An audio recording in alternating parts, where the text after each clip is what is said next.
You have joined the session. Seeds try their best to grow food and farming as a platform for sustainable development with LaRahna Hughes. And without any further ado, I do want to hand it over to you. I want to say thank you to our session sponsor, North Carolina SARE. Please visit their exhibit booth if you have time throughout the conference. And I will be here to monitor the chat and to help out with any technical issues, but I'm going to hand it over to LaRahna. Thank you so much, Mary Beth, for your determination with technology. Who knows what was happening today, but we thank you all for sticking with us. Thank you for giving me this platform to talk a little bit more about this. Kind of a little bit weird because I don't get to see your faces today, and I'm going to try not to talk really fast and cram everything into the time that we have, but I want to leave you hopefully with some thought-provoking questions in your mind. I do not give you all the solutions in this particular workshop, but I do want to talk with you about seeds. I'm passionate about seeds, and I'd like to tell you a little bit about my journey, specifically how food and farming fit into the work I do and has become part of the platform for sustainable community building. And one of the challenges, I'll just start up front with telling you what my challenge is for you today. If we were in a live conference, I'd be asking you what your involvement with agriculture is. But in this virtual space, I'm still going to ask you what your involvement is. And part of my challenge today is to see if the work that you're involved in and the work that you're passionate in could perhaps be intentionally aiding in the further development of sustainable communities. And what I'd like to do is to do some talking with you and hopefully expand your visioning process for why you're farming or why you're involved in agriculture or food. And could we be getting more as a community out of your work? A lot of things in life change sometimes with simply our mindfulness being different. And so I wanted to share with you today a little bit about my journey into farming. I did not set out as a young girl living in the city on the West Coast in Northern California, thinking that I'm going to grow up and I'm going to be a farmer. Was the furthest thing from my mind. When I came to the South as a young adult, I couldn't tell a collard green from a cabbage plant from any of the other green things that were growing. And I didn't realize there were an abundance of things like greens and these things in the South that we call field peas, but it's really a whole arsenal of beans and peas and things that people in the South eat. And I first became immersed in Southern food. In my adult life, I've lived in Alabama, Georgia, and now South Carolina is home for me. And I've lived in those states for a good part, almost most of my adult life. But I was an unlikely farmer. A little bit about what I used to do. I used to work full-time in the consulting arena where I worked with community organizations, oftentimes nonprofit grassroots organizations, faith organizations, and social service agencies. Now, one of the things that churches and nonprofits and faith organizations and community groups are looking to do is many times they're looking to solve problems. And I worked with those organizations and I talked about problem solving.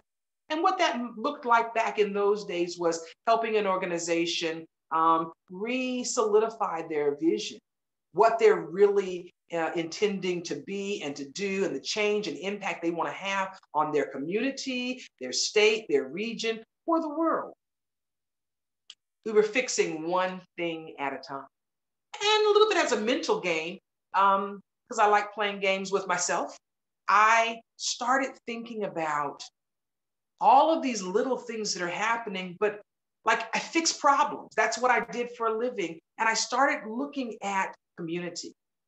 And I realized that the common theme among the businesses that I was involved in were they were trying to fix one, two, several cogs of community, several pieces, like a puzzle piece or like a set of cogs that turn. When one turns, the others begin to turn.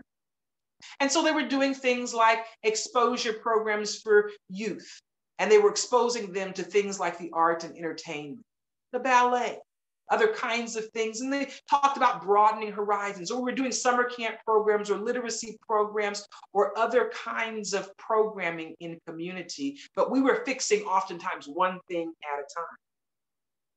And so as a consultant, I tasked myself with the assignment, more like a game, of how would you fix community? And about 20 years ago, that started a quest that has ended up with me being a sometimes farmer. Well, how does that work? Well, I realized that fixing community was gonna take time. I'm patient, reasonably patient, but fixing community, I realized, was gonna take us doing a lot of things at the same time. And I started tinkering with things like food, because we need to eat, housing, economics, social services, providing assistance to individuals who aren't able to meet perhaps all of their needs in some version, variety, niche, whether it be food or housing or supportive services. All of those pieces were individual pieces. And I started looking at the Common Core. How do we fix this stuff that's going on? I got involved with housing.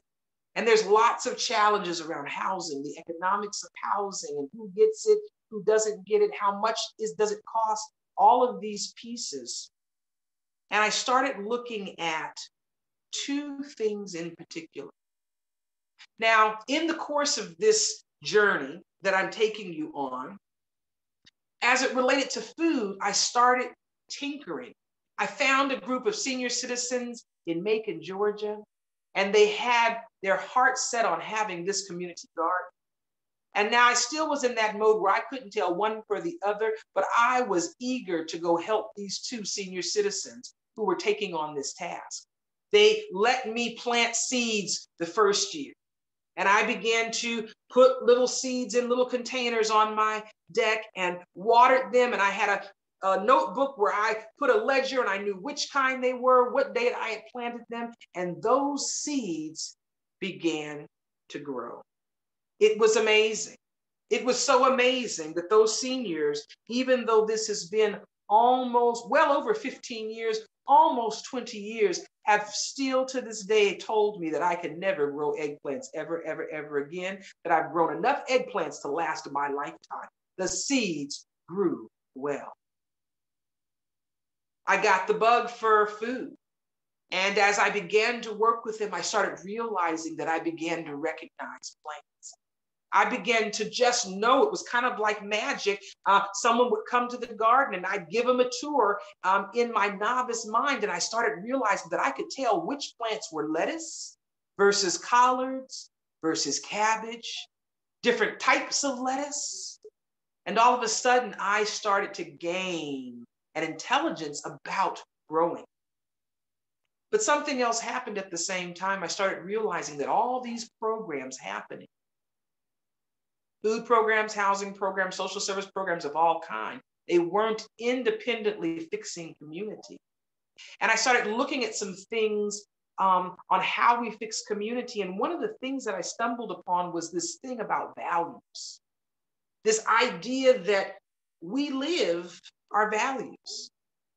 And as I began looking at that, I realized that sometimes we say we have values, but we live things that are different than the values we say.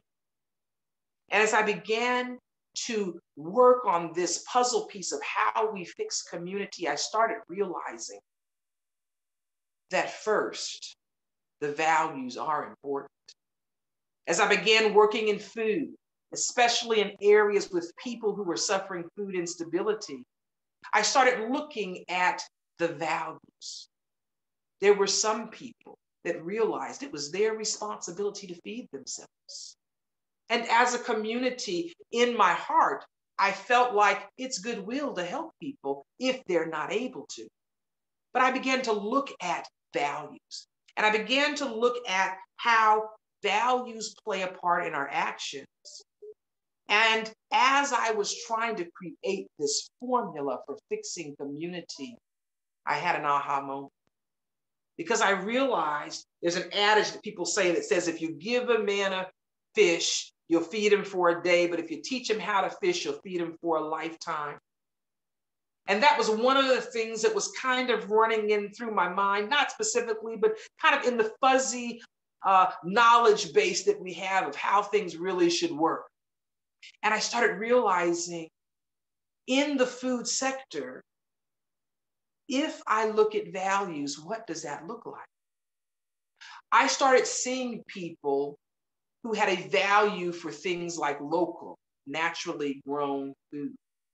And because of a value that says naturally grown food is what's best for my body, I started seeing their actions align with that.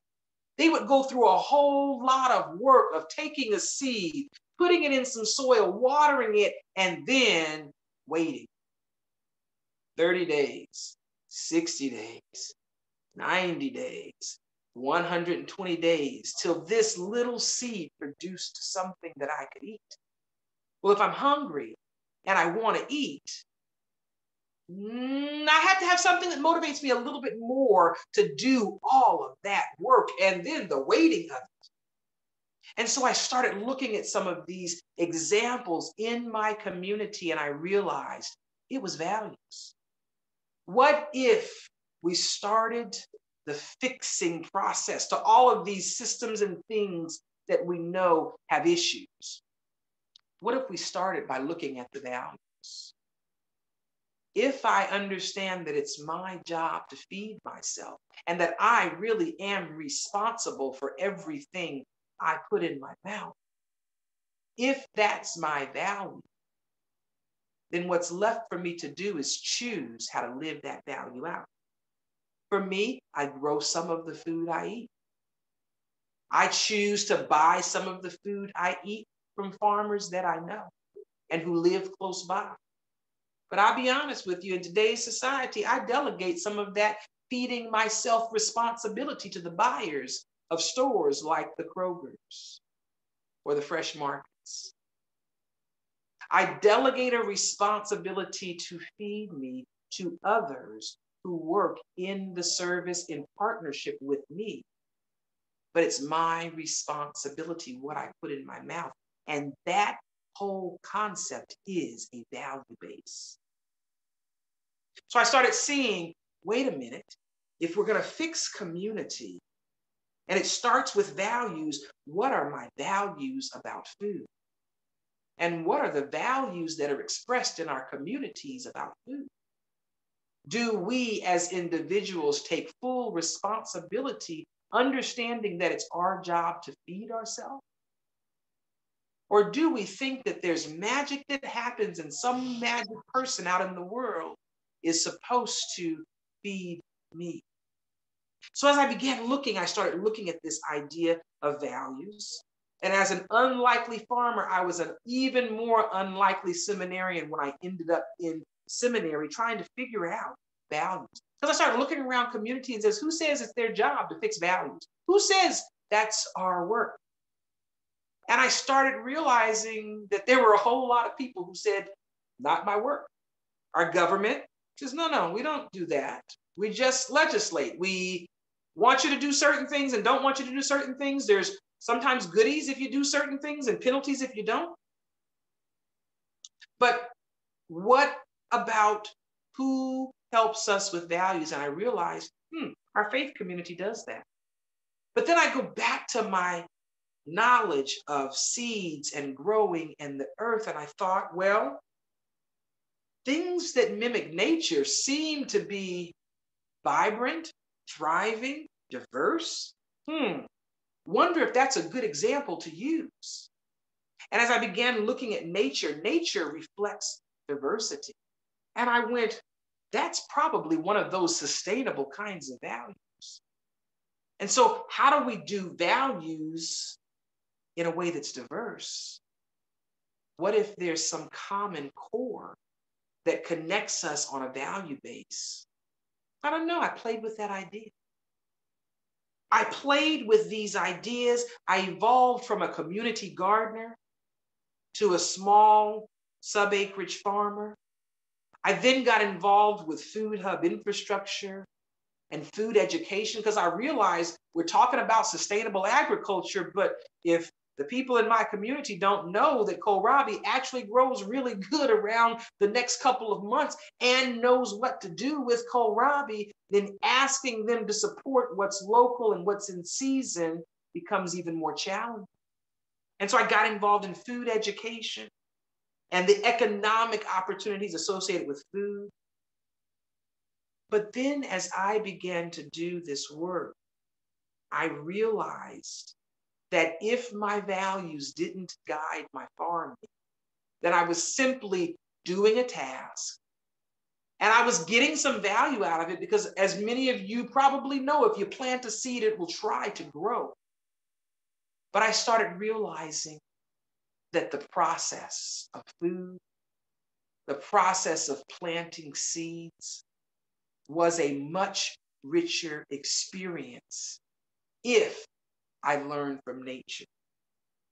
And so some things that I began to reflect on as I moved through my journey of food and farming and agriculture, I learned some real basic things that helped me and is helping me as I'm continuing a life work of figuring out how we heal our communities.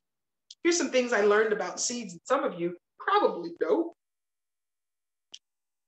I can take the smallest of seeds and packed in the tiniest of tiny shells is the entire potential of a plant. One little seed, all of its potential packed inside. And so it behooves me to start with good seeds. Those that are in the natural farming, we talk about good seed. What is good seed? They're coming from old heirloom varieties or varieties that are grown in the region so they've acclimated to the surrounding region. Seeds that have been grown and that have been grown without pesticides or other chemicals that may be harmful to us, to our bodies, to the soil.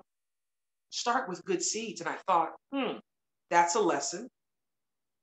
And then I started realizing that even if you've got good seeds, the environment around that seed is important, and it makes the difference on whether that seed will reach the upper limits of its potential. You see, even good seeds, if they're placed in an environment, it's the wrong season, it's not hot enough or it's too hot, it's not cold enough or it's too cold, there's too much moisture, there's not enough moisture, there's not enough nourishment in the soil, that even a good seed will have challenges in reaching its potential. And I thought just that by itself, that's a good seed lesson. But then as I've begun to play with seeds more and more and over the years, I've realized that it's like magic. I don't have to go out and have a lecture with the seeds and tell them how they're supposed to grow. Something about their makeup knows what they're supposed to do. If seeds get even remotely close to an environment that might allow them to flourish, a drop of water in a little puddle, even out on the sidewalk, and that seed might grow. May not make it, but it will try. I learned that without any notice or interruption, seeds know how to grow. And they will do their best to grow. As I began using the food platform in some of my talks and my work with sustainable community, I thought, this fits perfectly. Because in our communities, each one of us is just like those seeds. Each one of us packed with potential, unlimited kind of potential. We don't know how much potential we have, but we know with the right nurturing environment, our potential increases. And just like those seeds, each one of us has got packed into us this potential. Our peculiar version, the LaRahna version of potential, is within me. But how do we get there? And so as I began to work more and more with the land, I realized that the land echoed the realization that I came as I was working to figure out this formula for how we fix community. In my field, all kinds of wild things are growing, and they amazingly all grow together. All of these things are happening at the same time. In a healthy garden, you've got things happening above the soil and below. You've got critters and organisms that are aiding in the process. You've got enrichments that we sometimes artificially add, and we try to do it in ways that are healthy and that give life to the soil so that it nurtures those seeds. All of these principles, I realized, translated into how community might work better. How do I put these pieces together, though? Because when I got involved in farming, of course, it was about feeding people. It was about feeding people good, quality, healthy food. Many farmers get into that work, and that is their aim. But just like my formula, if we go back to our values, I started realizing that might not be enough. You see, when I start looking at values, why are we feeding people? And are we learning the lessons that nature gives us to be able to share more? As a farmer, I go out and I harvest food. But one of the things I've been fortunate enough to be involved in partly education, but partly commerce, is serving people food. Food grown specifically by local farmers. And one of the opportunities that gives me in providing something to someone that's been grown by someone else, I'm able to share with them a story. Food has a story. Each one of us has the ability to tell it, those of us that are involved in this work.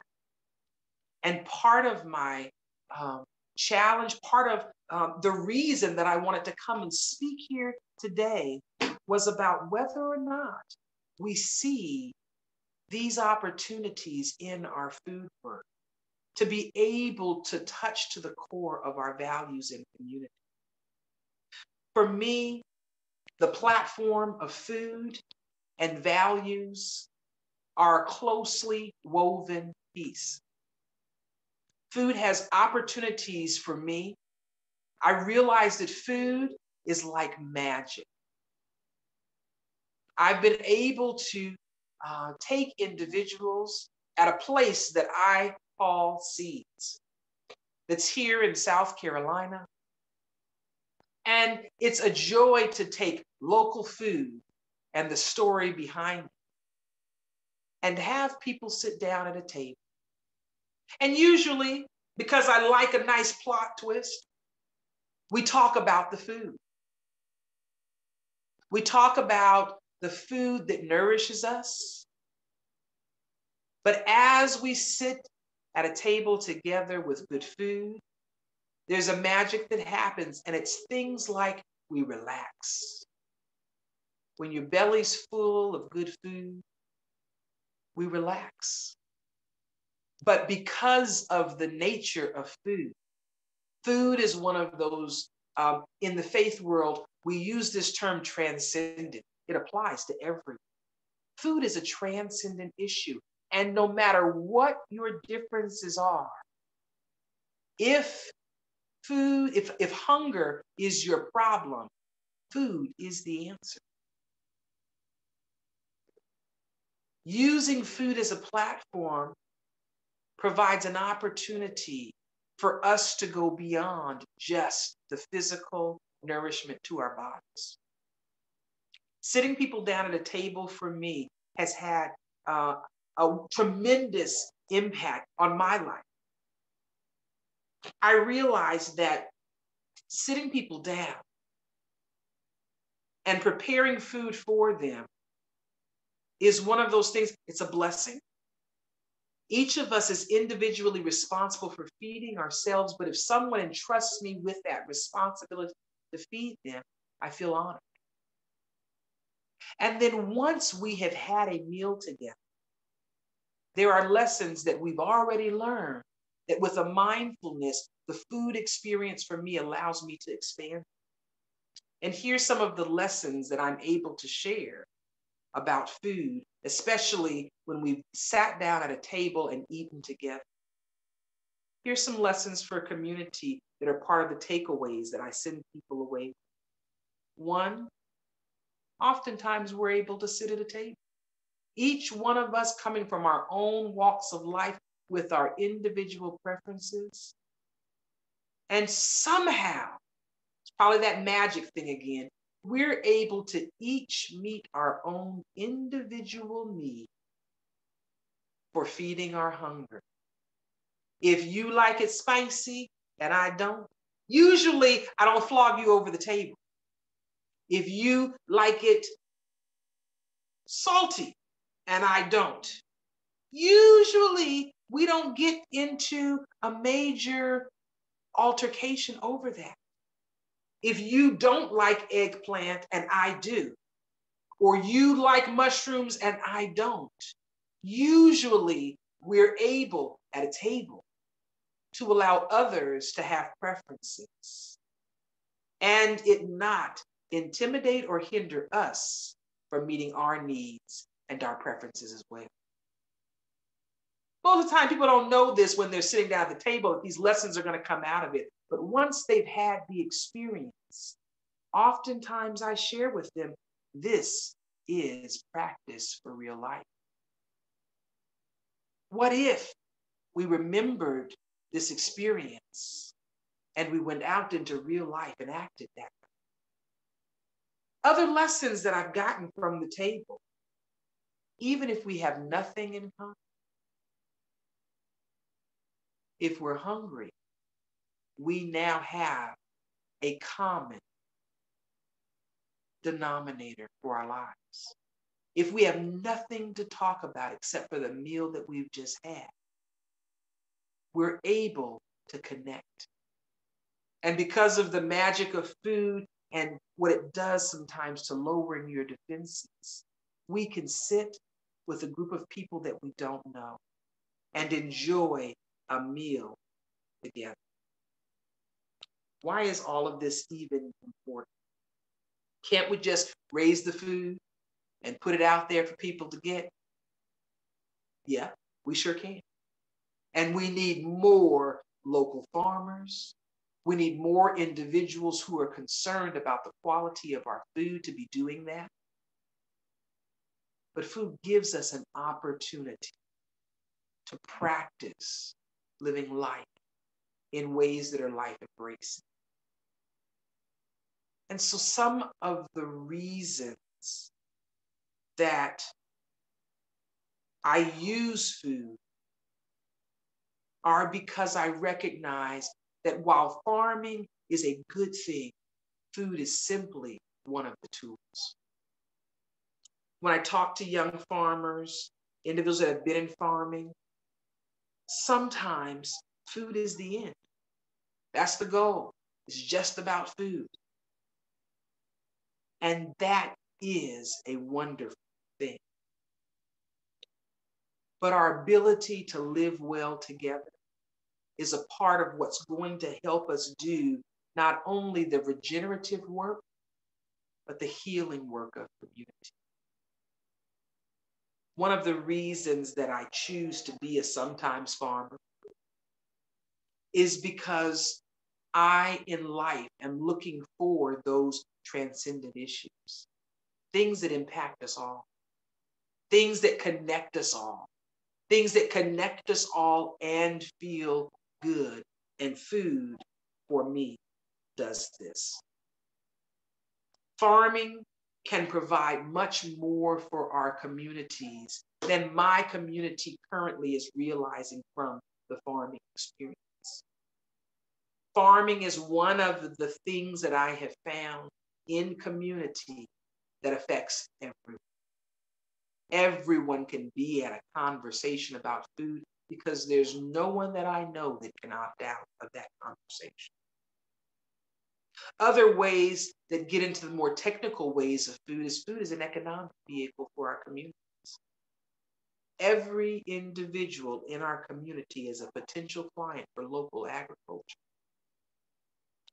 If our communities begin to even more see the value of food and see the resources that we spend on food, and then as we begin to create these systems and infrastructures that some communities are doing excellent jobs with, we realize that funneling our community resources into our local agriculture does something that many of our community needs. And what that is it makes us resilient. These past 2 years have been kind of wonky for everyone. Part of that is why we're doing this as a virtual conference instead of face-to-face in person. But for many communities, with COVID coming kind of suddenly into our social norm, food became a real critical issue.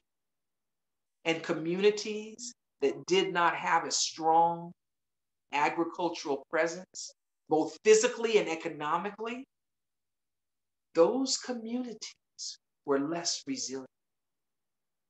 Now, the government and other organizations have done all kinds of work to make sure that food is available in places where there were challenges in the food system, in the economic system, and for all kinds of other reasons that we have challenges around food. But food as a cornerstone of our community could be even more beneficial. So we talk about values, and that's something that's real important, but I don't want to dismiss the other reasons why food for me is a platform for sustainable community. Values, transformation, that's one box all of itself. But economics is another area where agriculture can be an even greater source of stability for our communities. I don't make any excuses. I'm a proponent of small-scale farmers.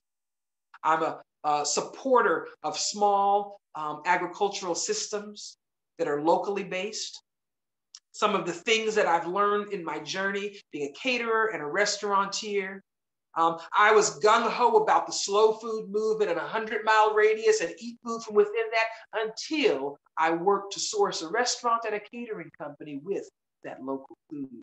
And I started realizing that without a robust infrastructure, even the magnitude of a 100-mile radius of food providers was unrealistic.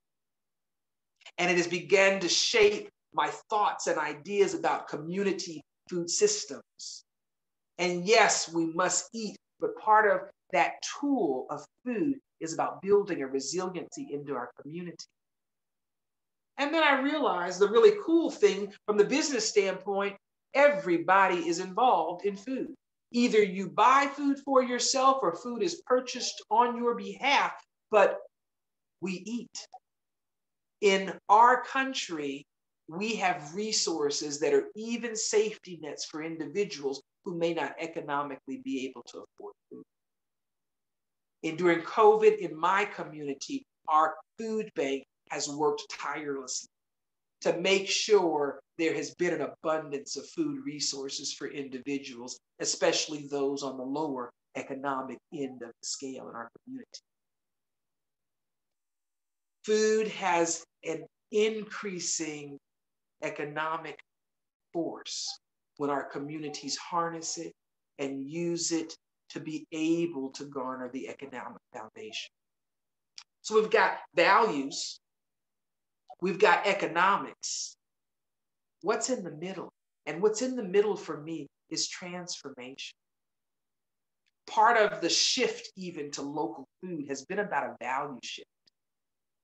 When I was growing up, there wasn't much thought about pesticides at the levels that we hear the discussion now. I grew up in Northern California, and food co-ops were a thing that was kind of familiar to me. Food co-ops, or going and picking pears and apples from the vineyards in Northern California that are now, I think, olive vineyards. But it used to be plums and apples and peaches and nectarines. And I remember going and getting those foods because it was good for our health to have fruits and vegetables, even back in the 70s when I was growing up in Northern California. But our value shift has changed, where we have become much more concerned and aware about what we're putting into our bodies. And as we move from values to transformation, food is one thing that gives an example of that. When I talk about values and transformation, I talk about sustainable values. Food allows me to do that very easily. It allows me to give an example to individuals about how value transformation really looks in our life in a practical way. And I start with everything I put in my mouth is my responsibility. That's part of my sustainable values. That means if I pick up something and put it into my mouth, I am the one that's responsible for this body. I get to choose how much personal responsibility, how much personal involvement I have in the process of feeding myself. But no matter what I do, no matter who I use as resources to me, I'm still responsible. If I choose to be fully responsible for everything I eat, I may make certain decisions like I'm just going to eat the food that I grow. That's a choice. And there are some people who have made that choice for their life. Even if you haven't, you're still responsible for everything you put into your life. Well, if putting food into my mouth has an effect on my health, then it goes to reason that I am then responsible for my health too. And I'm able to take people through those series of values that show the relationship between me and those who support me. Farmers are the support team. Local farmers are really good support partners. And so farming for me is really about my agenda. And my agenda is really about how do we fix community. I started realizing that if we're going to fix community, yep, we got to be doing many things at the same time. But the first thing we have to be looking at is our values. As we begin to look and align with sustainable values, and hopefully there's been an arsenal of workshops in the course of this conference that have talked about some of those sustainable values in the agricultural system. As we more and more embrace that as our norm, change begins to happen. If we do the value transformation first, then what assistance do we need? Because social service is still relevant. For some of us, we can't do it all. For some of us, we rely on others to provide food for us. We rely on other support services and how we do food, but it becomes goodwill for a community to support us moving towards those positive transformations. But I realize that in community, the first thing we got to do is make sure that our values are aligning with what's sustainable. And once we do that, the realization that I found, and coming from a consultant's mind, we need help. We need help to do the things that we value to do that we can't do on our own. And at that point, it becomes goodwill for the community to assist out of goodwill, not out of obligation. As we begin to assist individuals with making those transformations, in my community and perhaps in yours, there's resources to help with that transformation work. In my community, if you are low income and you qualify for the EBT program, if you value local produce, our state will support that value transformation. The way they do it is an economic model that says if you spend $5 off of your EBT balance and do it at participating farmers markets with the local farmers that are growing local produce in your community, we'll give you $10 more to spend towards that. That is one example for how the goodwill of community works with supporting someone transitioning in their values to a sustainable value and putting the support behind that sustainable transformation. You think it's a good job to eat local produce. We know that you've got some financial challenges, but if you think it's a good job to eat local produce, we'll support that. And we'll support it by helping you do more of that out of goodwill, not out of obligation, because it still is your responsibility to feed yourself. As my work has evolved, food, faith,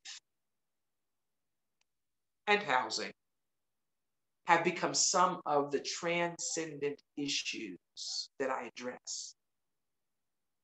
I address them at a community level because my agenda is healing is necessary for us to continue to heal our communities. I use the lesson of seeds over and over again because as a farmer, I recognize that every single seed in my community is someone that's packed with potential.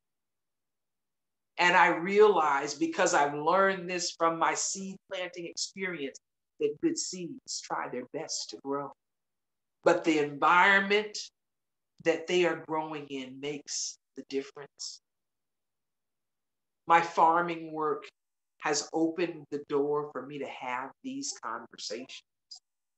My farming work has given me the tools in story to explain some of the concepts that I see in community and how we could make them better. When I talk to individuals about how seeds grow, most people, even if it's just an elementary understanding of seeds where you put that bean on the napkin and put it in the Ziploc bag with a little bit of water and you hung it up and waited for it to sprout, most people have some kind of exposure with seeds, even if they're very, very, very far removed from the concept of farming. They understand that if you put that seed in the ground, it's supposed to grow.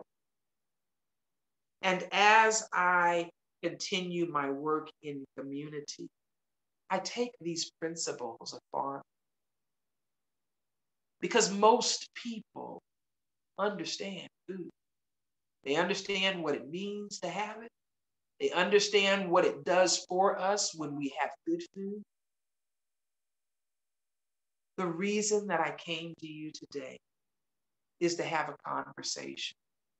To have a conversation about why you're involved in the food or farming work that you're involved in.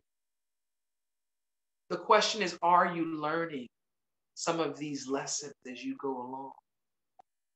Are you thinking about the sustainable values that you're putting into place as you're farming? And as you think about those values and the choices, the decisions that those values prompt you to make, are you thinking about that same process happening outside of the fields, outside of the garden beds? Are you thinking about the conversations that you're having every single day with the magical people that cross your path? Are you realizing that no matter what your choices are, no matter what your values are, you are planting seeds? I came today to ask you, are you concerned about the quality of seeds that you're planting as you go about your day-to-day life? Are those seeds good seeds, or are they weeds? We have a choice. Sometimes we're coming across seeds that have been planted from other places. Are we the healing water that those seeds need? And by seeds, I'm talking about the people that come into our lives. But because we're farm kind of people, we understand how this works. We understand that I can choose to be healing water, even on seeds that might have been planted with bad intention. As I've continued this work, I realize that I'm always planting seeds, whether I like it or not. My work in the community, my work in the fields, in the course of my journey is often a mirror of each other. The lessons that I learn about growing so many times are lessons that I can take right out of the field, and they overlay on community. I can talk about each one of us having preferences, and yet we allow our preferences around the table. And that we've practiced sitting in harmony, having our needs met. And if we can do it around the table, this is the practice place for life. And maybe we can't get a major project going on, and maybe we need to sit down at the table more often so that we get more practice. But what if farmers, growers, ranchers became the activists of our communities? Not because we're gifted in the act of political wit, but because we have lessons that we all know that work. Lessons that are meant to make us resilient. Lessons that are meant to help us be the regenerative forces in our communities. What if our farming could be way more than just providing food? My hope in the time that we have left, and I want to leave a little bit of time for any questions before I kind of give you kind of a summary of my project and what we're doing down here in South Carolina. I want to challenge you at the heart level. Oftentimes at the agricultural conferences that I go to, we talk hard and heavy about hard and heavy topics related to farming and agriculture. But today I wanted to talk to you about the heart of farming. I started out by saying I want to know why you do what you do. Doing it for the food is good. But what if our farming became an even greater force for change in our community? And I want to challenge you. I want to challenge you to see if your work could be more.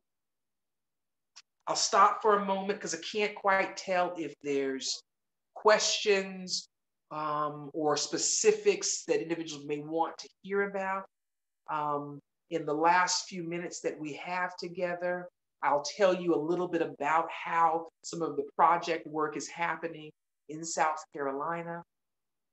Are there any questions or comments that, Mary Beth, you may have to help me with this?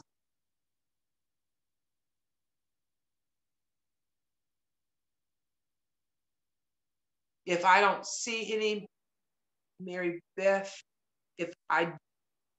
hi, I'm not sure if there's any comments or questions before I kind of just give you about a 5 or 10 minute capsule on what's actually happening at Seeds on 78 in Aiken. And then if there's other comments or questions, I'll leave a few minutes at the end. So let me tell you about where I'm at. For those of you that are aware of the South Carolina area, I'm in Aiken County. Aiken is a horse community. We do all kinds of horse stuff in Aiken. And I'm at the edge, so I'm in a very rural area. I'm in what used to be known the community of White Pond, which is one of the 2 founding cities for Aiken County. Seeds on 78 happens to be farmland. The structure that has been many things in its lifetime originally was built, best we know, around Civil War time. The original doors are still on the building. In the early 1900s, it was expanded and a second building was added to it. And it has been, from what I've been told, a general store, a bus stop, a gas station, a feed and seed store, and then it became defunct. There was a fire, a roof fell in, and it was one of those buildings that you see out in the middle of a field that the vines have grown up through. And the previous owner said, I saw this building and thought I should love it back to life. She did the renovation work and turned this facility into a restaurant with a commercial kitchen.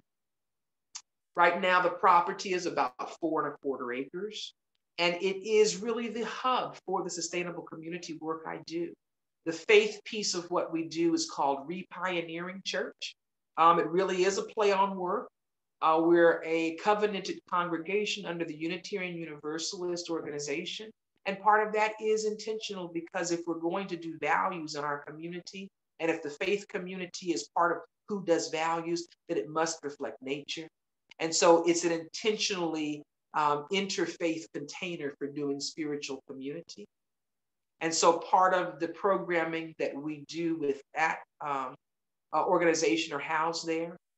The restaurant is going back into full service operation. We're kind of waiting to see what's happening with COVID, but we're readying to be able to move back into that. We've got small acreage crops. We also are working on some tiny house builds as an experiment. We've got 2 tiny houses that are under construction, and one is just about complete. That'll be running fully off of renewable energy. And we're really excited about that because food and housing are some of those transcendent issues that affect us all, and finding better solutions that help us do that job better is part of the goal. We also have a campground facility on site where we deal with sustainable transformation work and trauma resolution work. We do camping retreats where we do not only healing work, but we also do real practical skills because being resilient in crisis means having a skill base. And so we teach people how to have solutions for clean water, housing, shelter, the issues that are around basic sustainability. So protecting yourself from too much heat, too much cold, heat, cold, injury, illness, thirst, hunger. We do those practical skills in our campground as well. And then we do activities that are intentionally intended to bring people together. Some of the things that I have found that bring people together are food. If you couldn't quite get food, food brings people together. Food brings people of all kinds together. But other things that we do involve things like music and art. If you think about it, those things too become those transcendent things in our lives. They impact us all. You may like a certain kind of music. I'm personally into the whole genre that's called trap house jazz now. Didn't know it was a thing. It's a thing now, and I'm really into it. But each of us has preferences. Food, music, art, and fun. Those are the four things that bring us together. So on some days we have the bubble ball soccer field out because it provides an opportunity for us to come together. For many people in my community that have visited, there's very few opportunities where you come together to just be yourself. And I found that fun is one of the ways to usher us into that space. For people who have never understood, what does it feel like to let your guards down and to just feel good? Bubble ball soccer is my answer for that. I tell them to come out, let's play. And we blow up those balls. And for that time that you're out there playing, for some people, it's the first time in a long time where they've just felt the freedom of being themselves. And it's on purpose. Because I did go to seminary, and there's a sermon in there somewhere. But those are the things that I have found connect us.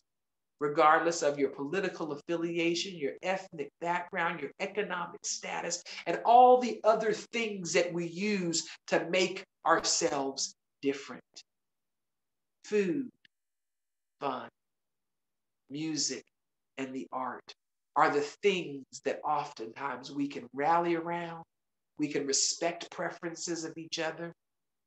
And so Seeds on 78 has really become a living laboratory for how we do all of these things together that are going to help us do the regenerative, the healing work of bringing our communities back to health and then having them be sustainable in that healthy mode of operation.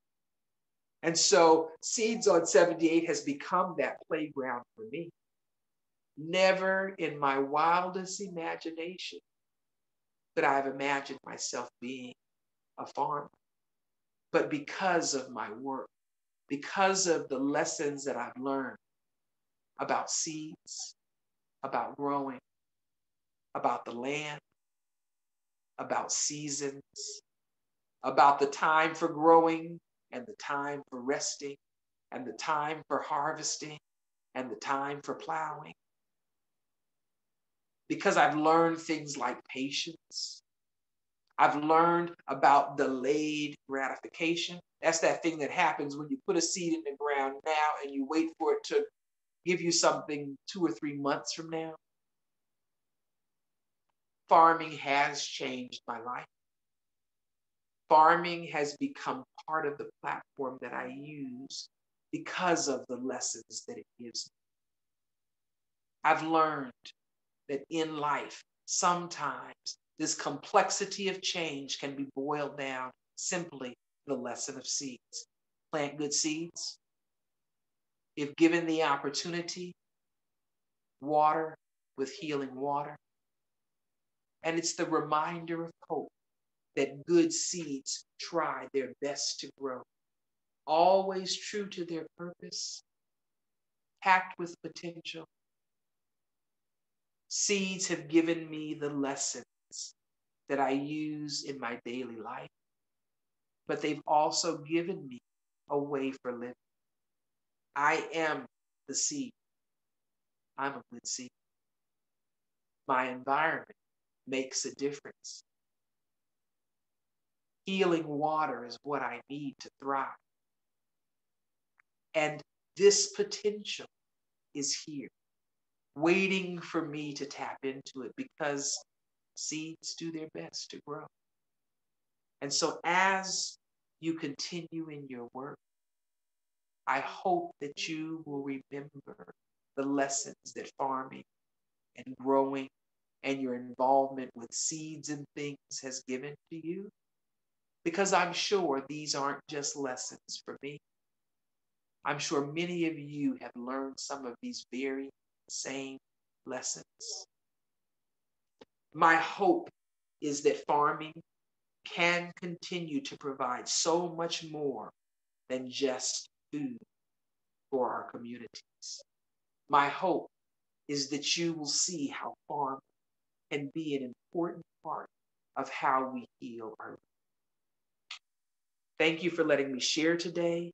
If there's any comments that anyone has or any final parting thoughts that you would like to share with us, Mary Beth, can we open that floor for that?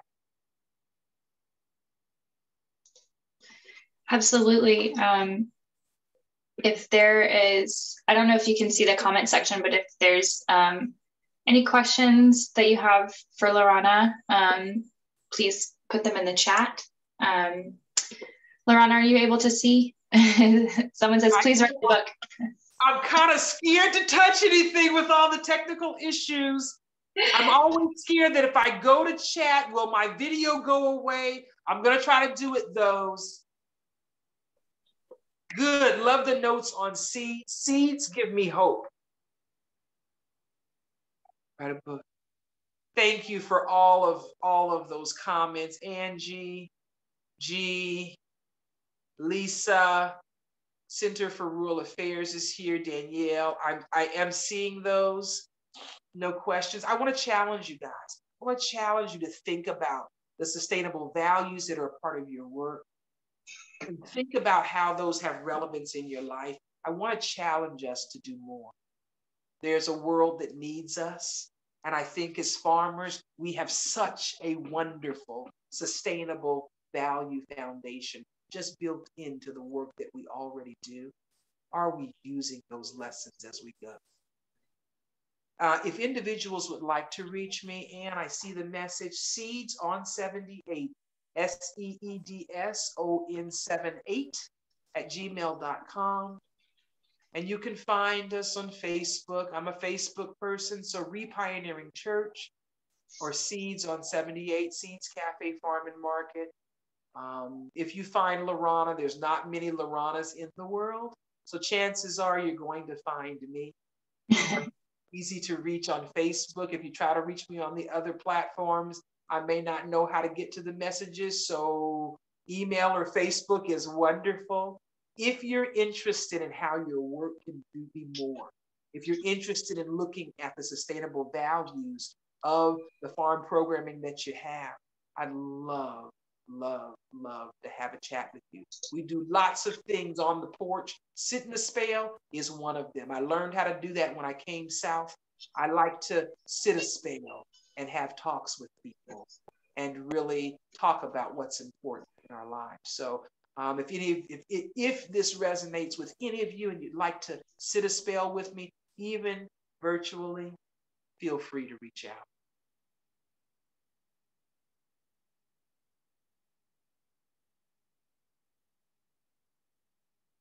Keith Sims, I see a hand up for Keith Sims. I don't know what to do about it.